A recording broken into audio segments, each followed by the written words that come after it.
Welcome to my July reading wrap-up. I'm going to go through all of the 7 books that I read in the month of July with a yes, no, or maybe on whether or not I would recommend them. So let's get started with the physicals that I read this month. The first is After I Do by Taylor Jenkins Reid. This is a definite yes, especially if you are a Taylor Jenkins Reid stan. Her writing just always really immerses me into the story, and while I wish there was a different ending, I did very much enjoy it. Fool's Fate, the final of the Tawny Man trilogy. Obviously, this is going to be a yes. I don't know that any of the Realm of the Elderlings books will be a no, so fabulous.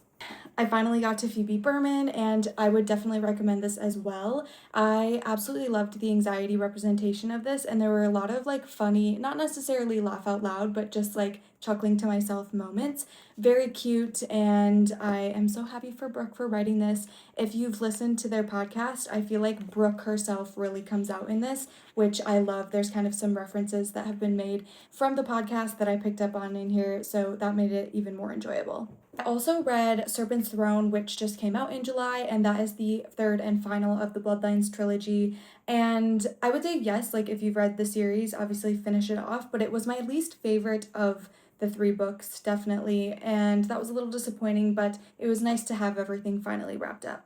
I also read The Inadequate Heir, which is the 3rd book in the Bridge Kingdom series, the first of the new POVs. This is a yes, I just really like the Bridge Kingdom. I think it's a really fun world and there's always a lot going on, but I'm super excited to get into the 4th book because that will finally be new territory for me. Then I listened to Famesick by Lena Dunham, and I would say this one is a maybe. It is not my favorite memoir, but it was interesting, and I think if you kind of grew up watching Girls or you are a Lena fan, you'll really enjoy it, but it was fine. And finally, my Goodreads Choice Awards pick this month was Don't Let Him In by Lisa Jewell, and this one pleasantly surprised me.